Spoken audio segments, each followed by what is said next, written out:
Insta360 One X3 videos. Let's go.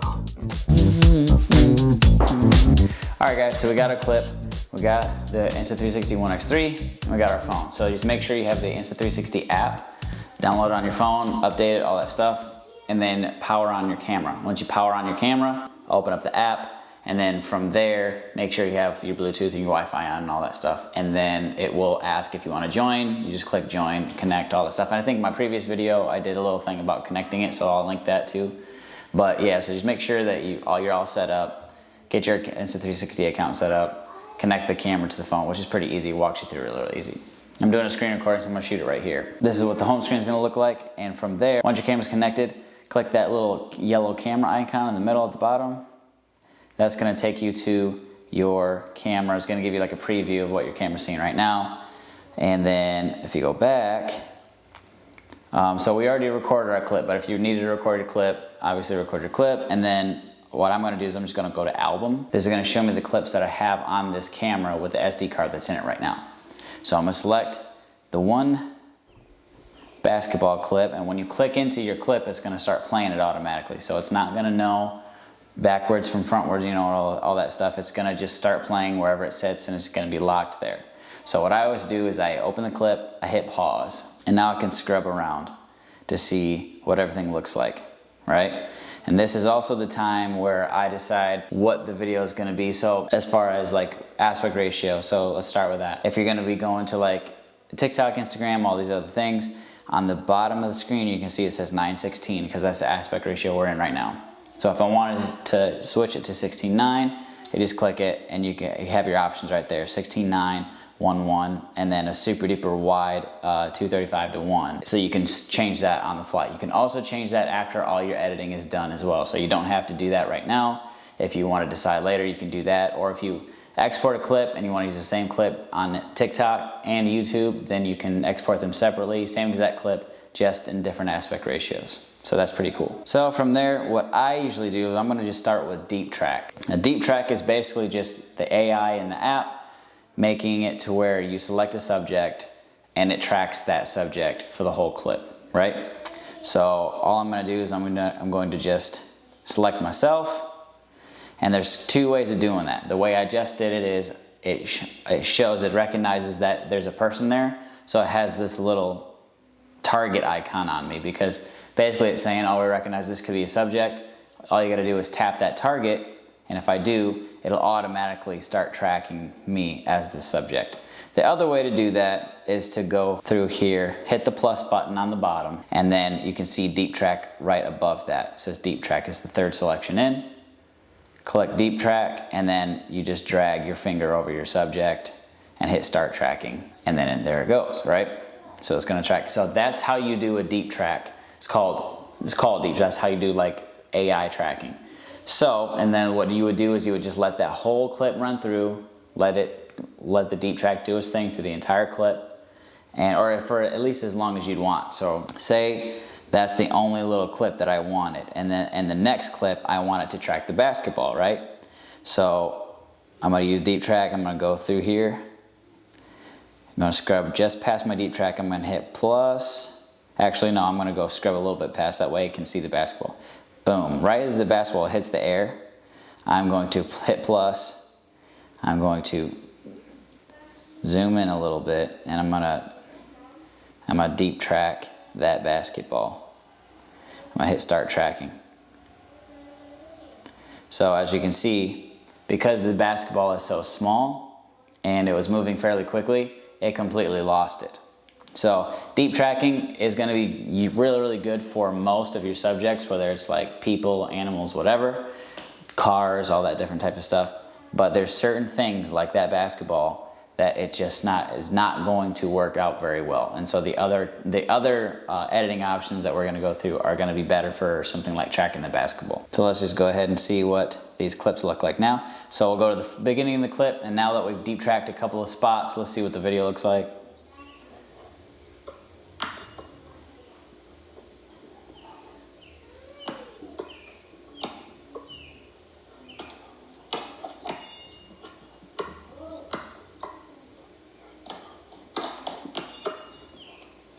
All right, So that's our deep tracking option, all right? So next, I'm just gonna go through our next option, which is our field of view option, okay? For every clip that you record, it's automatically going to put your camera in like an ultra wide field of view, right? What you can do to change that field of view is a couple of, the thing I typically do for field of view is I just kind of get to where I want the clip to be edited at. So what I mean by that is basically, I find my spot, right? So I reposition my spot, say I want the camera to be on me, so I'm gonna reposition it to me. And then however I want the field of view to look, if I want it to look super wide or if I want it to look super tight or like a linear shot, then usually I'll just zoom it in with my thumbs, zoom it out, zoom it in, zoom it out, zoom it in, zoom it out.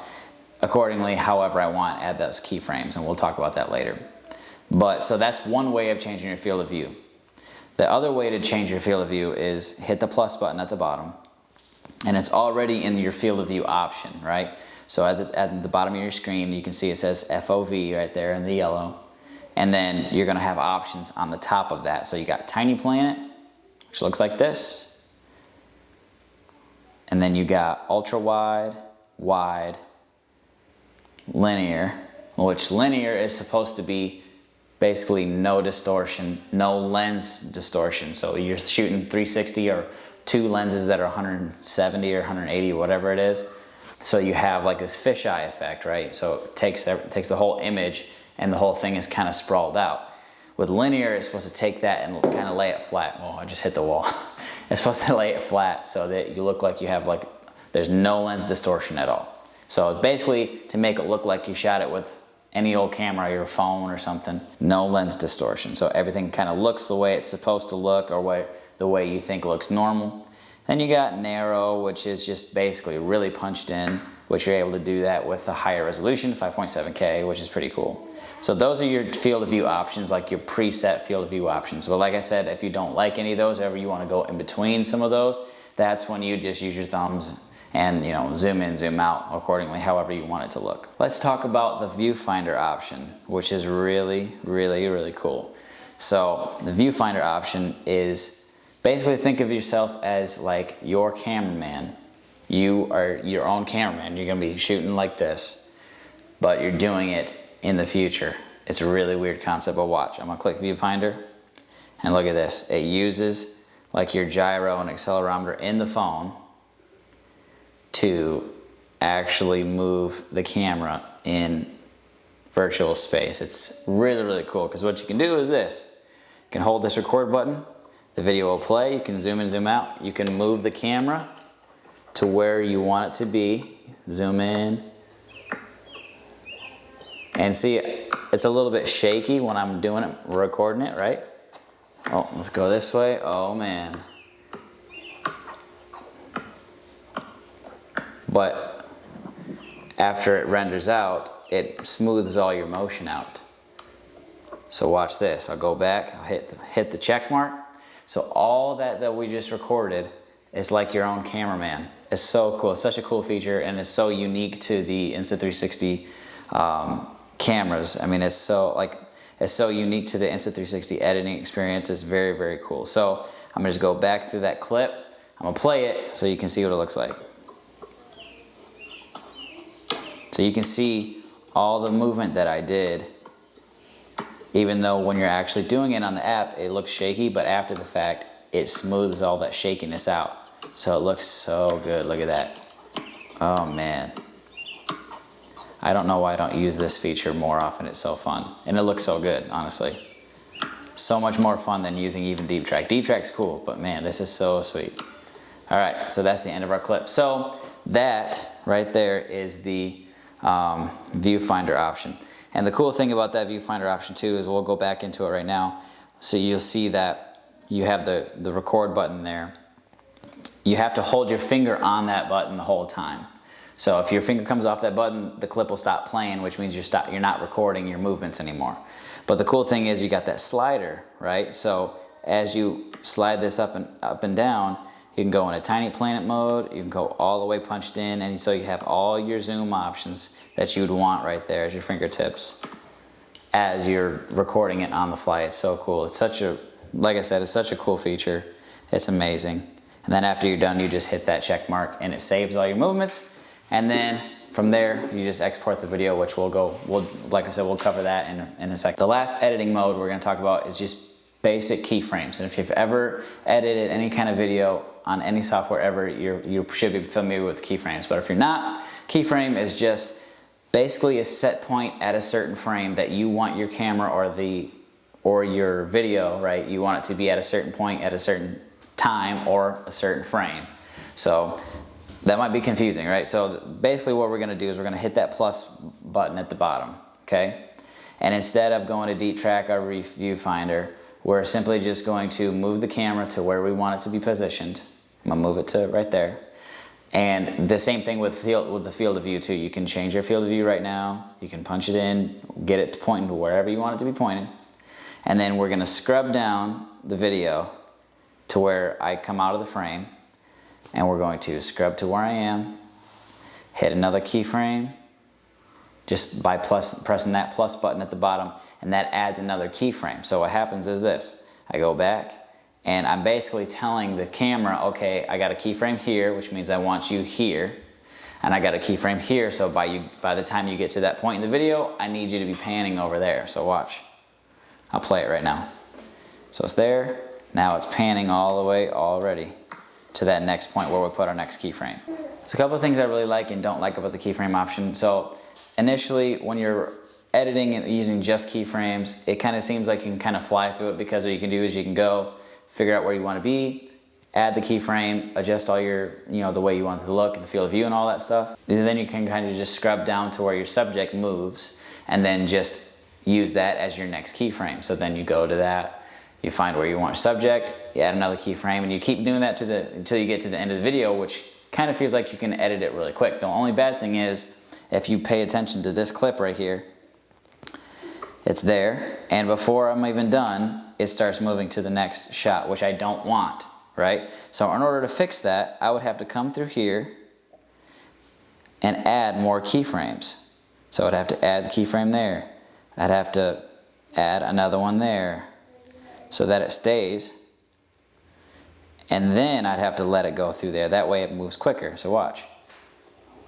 Now it's gonna move over there. So in order to really fine tune the look that you're trying to get, you're gonna have to be adding keyframes like crazy, which is annoying. And I'm sure there's a time and place to use just the keyframe option, but I almost never, I literally never use it. I'm either using deep track or viewfinder, and that's really the only two editing options I ever use, because they're so easy and they make it so nice. And if you're recording a clip and say you're riding, if you're doing anything, most of the time you're gonna know what your subject is, and that's gonna be in the majority of the video. And even if you wanna pan off, you can deep track to a certain point, pan off, deep track that thing, pan off, and then deep track your next subject. And it makes it so quick, and deep track just does a really good job. Same thing with viewfinder. You can go in, just be your own cameraman and be pointing that thing wherever you need to be in your video, and it'll record all your movements, all that right into the edit, and it'll look exactly the way you'd want it to look. But the keyframe option just doesn't, it doesn't give you that ease of use, I guess. It's really finicky, and you have to really fine tune all your keyframes to make sure you're getting the exact look that you really want. And I'm not a fan of that. So those are your three editing options. You got deep track, you got viewfinder, and then you got just the keyframes. All right, now from there, you got some deciding to do. You got to figure out what you want your aspect ratio to be, which we kind of talked about that already. Just pop down to where it says 9:16 at the bottom. You can choose 16:9, 9:16, 1:1, or the super wide 2:35:1, right? So depending on the look you want, or where you're sending it to, if you're sending it to YouTube or you're sending it to TikTok, adjust your aspect ratio first before you export, because that's going to be annoying to have to export and then be like, oh crap, I didn't want that. So that's what you want to do first. Next, think about all your color and over the way you want it to look.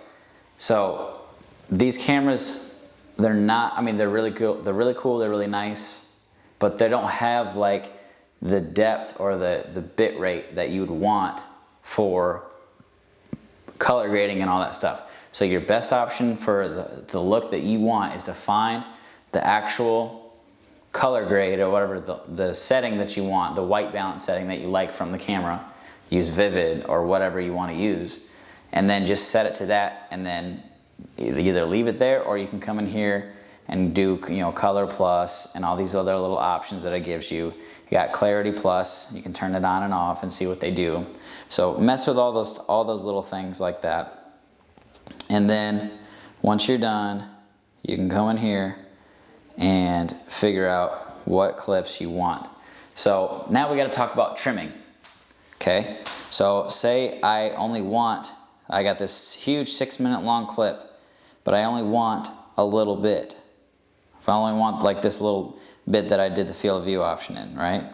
So I'm going to come in here, we're going to go trim, which is all the way to the left on the bottom. I'm going to click trim, and we're going to just slide this around. So I can find the section that I'm talking about right here.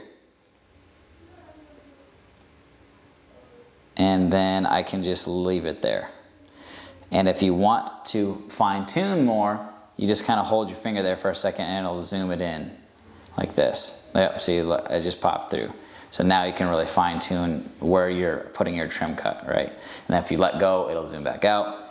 If you want to do it quickly, just kind of scrub through to where you think you're going to land, right about there-ish. I'll hold it there. Now I can fine tune it and get it to where I want it. And see where we are. There we go. I'll just stop it there. Okay. Do the same thing for the front part. We'll just stop it there. So once you figure that out, you just click the plus button, and now the only video you have is the little clip that you just trimmed off. Okay? Now say you don't want to do that. Say you want a bunch of clips. Then you go into your trim option. We're going to bring those all the way back out. We're going to go to jump cut. Okay? Basically what this is going to allow us to do is, see how we have these different clips? We have some of these deep tracked clips that are yellow, and then we have this red clip right here, which we use the viewfinder function for. We're going to, if we want all this stuff in our clip, we're going to want to use jump cut, because it's going to allow us to make cuts in between all those little edits that you already did and keep all those clips together. You follow me? So we're going to go ahead. All right, so when you go into jump cut, it should look something like this. Nothing selected. You just got this pair of scissors on your timeline. And you can see all those little clips where we deep tracked and we used the viewfinder. And then all our keyframes, which are at the end here. Right somewhere. Right there, there's all our keyframes. Okay, so like I said, say we want to use these clips when we want to chop them up a little bit, but we want to keep everything. So we're going to use these. So I want to cut off this tiny little section right here where it pans to me. I'm going to go ahead and get to the start of what I want to keep. So figure out where you want the video to start at, get it to there. Click the scissors icon and drag. Drag, drag, drag, drag, drag. Now say I want to stop, there's a little space right there. Say I want to stop and get that gap out of there. Go to that, I'm going to go to the next clip that I want to keep, go to the start of the clip that I want to keep next, which is this yellow section. Hit the scissors, drag it down to where the yellow section stops, and click the scissors again. So now we have 2 clips that we're saving out of all this, right? So I'm going to do the same thing for this next deep track. I'm going to go to the beginning of the deep track of the yellow, hit the scissors, go to the end of it, hit the scissors again. I'm going to go to the beginning of the viewfinder section, hit the scissors, go to the end of it, or at least somewhere, hit the scissors, and then I'm going to get over here to where the keyframes are, hit the scissors, scrub over it, and then hit the scissors again. So now we've told, through jump cut, we've told the app, okay, these are the clips I want to keep. We have this 6-minute long clip, but I only want this one, I want that one, I want this one, and I want that one. So that's what you use jump cut for. So now when you hit the check mark, it's going to automatically take those clips that you selected through jump cut and just whoosh, stick them together.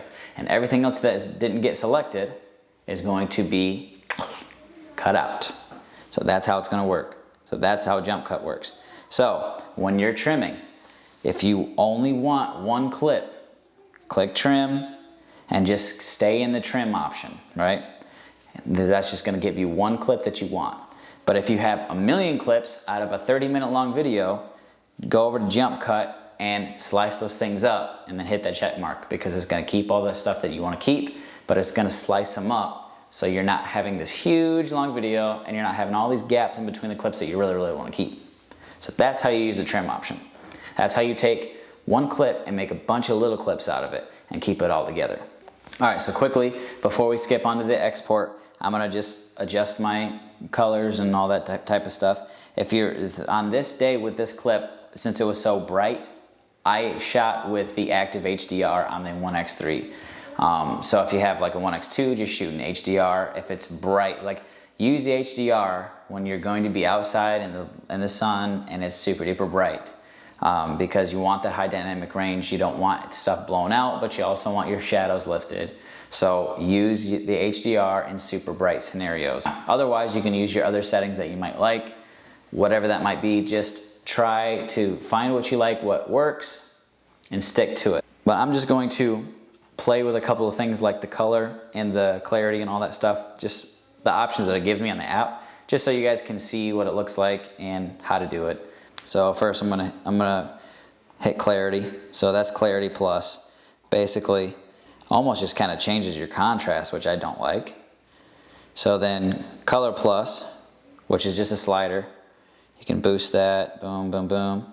Kind of makes everything a little bit more bright. Like, I mean, maybe it saturates it a little bit more. I think what it does is it kind of takes everything, all the saturation that's there, and it kind of makes it more vibrant. All right, so that's clarity and color plus. So let's say we want to add some music to our clip.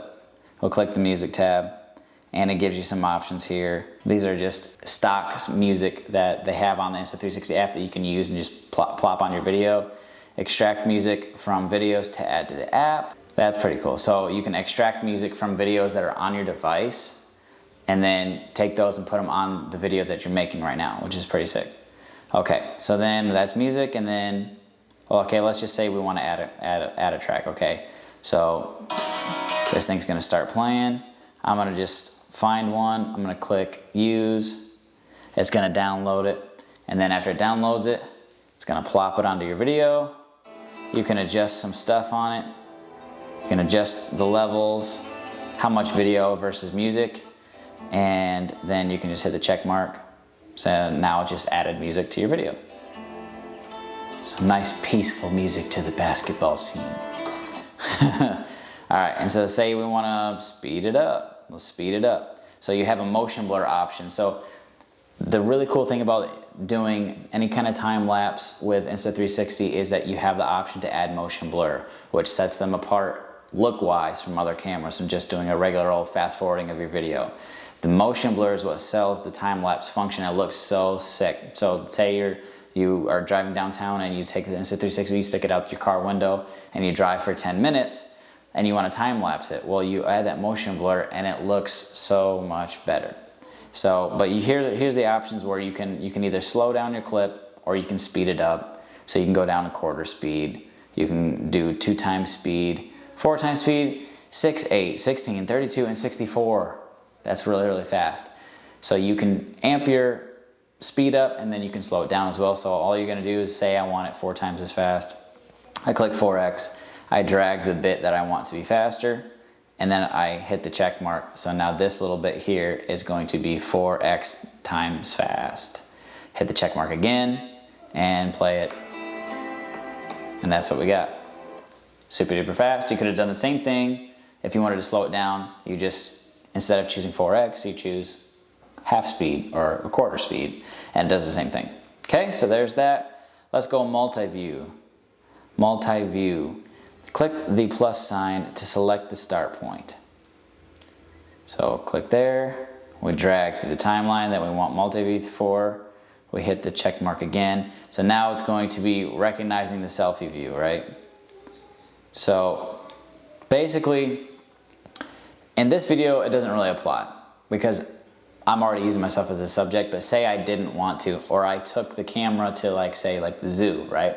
And you have the camera pointed out and the one side of the camera is looking at like giraffes, but you have the other side of the camera that's just not being used. With multi-view, it scans the footage and finds another subject or finds your face. your selfie view, and then it pops that into the corner of the screen. So, or say you're going downtown, you're shooting a video and you're doing an interview with somebody, and you have a 360 camera instead of a main shooter or something. Then it's kind of cool because you can be recording yourself and your other subject, and then through multi-view you can have both of the subjects in the video at the same time, which is really cool. So that's what that would look like. So then it gives you other options. If you click, so you see these three options, you have the picture-in-picture view, you can go half and half, and then you can go this car multi-view, which is best used when you're driving inside of a car.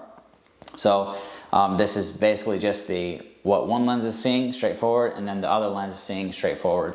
And it's called car multi-view because if you're using your 360 as a dash cam, then you can just have it mounted and have one lens pointing at your windshield, the other lens would be recording the cabin of your car.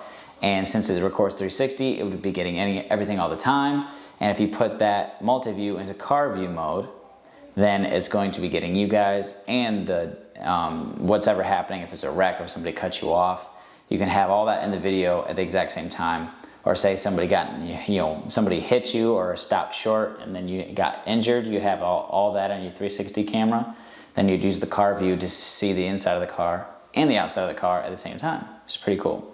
So I'm just gonna use the picture-in-picture, and then I'm gonna hit the check mark. That's what that looks like. So if we play that,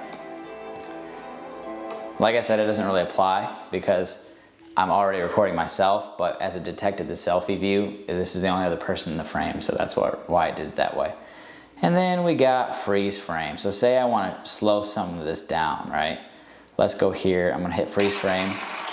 So this is just showing me what freeze frame looks like as a preview. So I'm gonna hit add freeze frame. I can choose 3, 5, or 10 seconds long, and I'm gonna select my starting point. So I'm gonna go 5 seconds. I'm gonna select back here, and then I'm gonna hit the check mark. So now what's gonna happen is it's going to do a 5-second freeze frame at that exact point that you want to showcase, basically. So if you're doing an action sport and you do a backflip off of something and you want that backflip to be freeze framed, then you can basically highlight that through this. And so let's see what that looked like. Okay, so this is saying freeze frame will take effect after exporting. So that kind of stinks. So because you're not going to be able to see what your actual final edit looks like until after you export it, which is kind of stupid. Snapshot. So basically a snapshot, this is exactly what it sounds like. You can take the exact frame of the video and then you can export that snapshot as a photo. You can do a 360 image, or you can do just whatever's in the frame. And say you wanted to do that for thumbnail purposes or something, that's pretty cool. Filter, just like Instagram filters, it does the same thing. You can choose what type of filter and what you want it to look like, and then you can select all these different options. It gives you a slider to add or take away the filter. And it's, like I said, it's legit, just like Instagram filters. So you choose one, you can select each one, use the slider to add or take away the effect, hit the check mark when you're done, and then it added that filter to your video. So it's basically just like a LUT, or a color grade, or whatever you want to call it. And then adjust is where you can come in and adjust every single little part of your video, your exposure, your color temperature, your contrast, your saturation, and even your highlights, okay? So you can make your video look really, really terrible just like that. Hit the check mark, and now through the adjustments, I've made it look horrible. All right, so then you have mark, which the only thing mark is going to do is add a marker to a point in your video. So say you're in editing mode and there's a certain spot you want to be as far as your editing. So there's a certain spot you want to remember, or say you're syncing audio or something like that. You can use a marker to mark a point on your timeline and then quickly scrub back and find that marker to get to that exact point where you'd want to be. So that's going to be helpful if you're going to be, so that's going to be helpful when you're in like your trim option. Then you can kind of scrub through, find your markers, and then and trim that stuff off, or set markers for certain clips that you want, and then you can go through and trim them off that way as well. Reset edits, which is obviously, it just resets all your edits, so I'm gonna click that, reset it. clear all editorial changes and restore to default. No, I don't want to do that because that'll ruin all the beautiful work I just did to this video. And then delete and then download. So the download option is going to select the clip that you want to download to your device, to your phone. So say you're editing off the camera and it's getting really choppy. You can download the file to your phone, and then it's on your phone, so it's not going to be choppy anymore because you're not using the Wi-Fi, Bluetooth, or whatever, and you're not using the processor of your camera anymore. You're using the processor on your device. So that's, you know, the pros and cons or whatever. And then obviously if you wanted the video on your device anyway to send out to wherever you want it, this is what you use to get the video onto your camera before you actually export, because after you export, you're exporting it to your camera either way. So it's just an option that they give you if you want like easier editing, which will, like with the One X2, it gets pretty choppy sometimes, so I will download clips and then edit them. That'll make it easier. But then when you click download, if you're downloading a video that's already been trimmed and edited, it gives you an option to download just the trimmed clips or just your edit, or the full video, which is that 6.5 minute long clip with no edits. You have that option to download both. All right, at the top, you see where it says edit, so because we're in edit mode, right? If we hit auto, the AI will do an auto analysis of what the video what they think the video should look like. It'll auto detect subject, and it'll run through the whole 6.5 minute long clip, and it will find the subject and do all this stuff, and then it'll spit out what it thinks your video should look like, okay?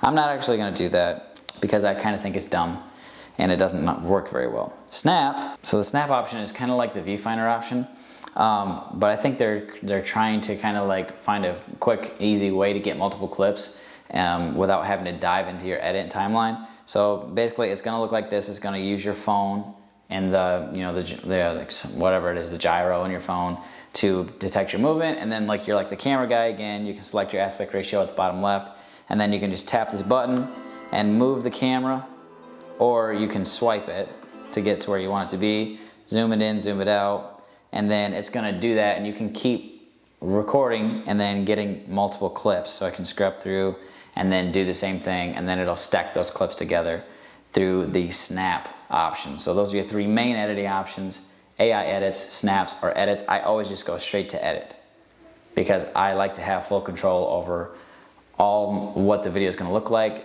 all the way down to the color and where the camera's going to be. So yeah, gosh, I haven't exported the video actually. So let's go ahead and export this video. So hit export at the top right. Then you're going to have options to share it to. So you can share it just to your camera roll, or you can share it to the Insta360 account, or your Facebook, YouTube, all this other stuff, right? And then, so you select where you want to share it to, and then you can click auto or custom for your resolution and your shape. So basically, right now it's saying auto is going to put it in 1080 by 1920 at 24 frames per second.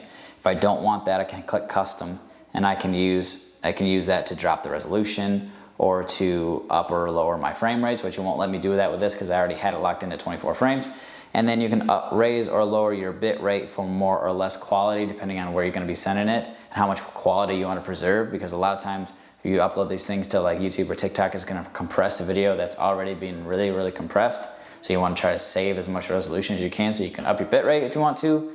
And then just from there, you're going to click export, and then it's automatically going to export that thing to the exact spot where you said you wanted to share it to, your camera roll, or to Facebook, or to wherever you wanted to share it to. All right, so that is, I think, pretty sure I covered everything. Like I said, a lot of information. So if you have any questions, comments, any suggestions, anything, like I said, any questions at all, please make sure you put them in the comment box below. I try to answer all my questions and all my comments as soon as I can, and I try to respond to all of them too. So like I said, any questions, leave them in the comment box below. And if you want to see the other video that I did, that is how to edit Insta360 One X2 videos, you can click that. And I also have another video on editing tips. So if you guys have any ideas for future 360 videos that you really want to see, any questions you really have, well, again, post those in the comment box below. And I will see you guys in the next video. See ya. Okay. Hey, I'm getting old.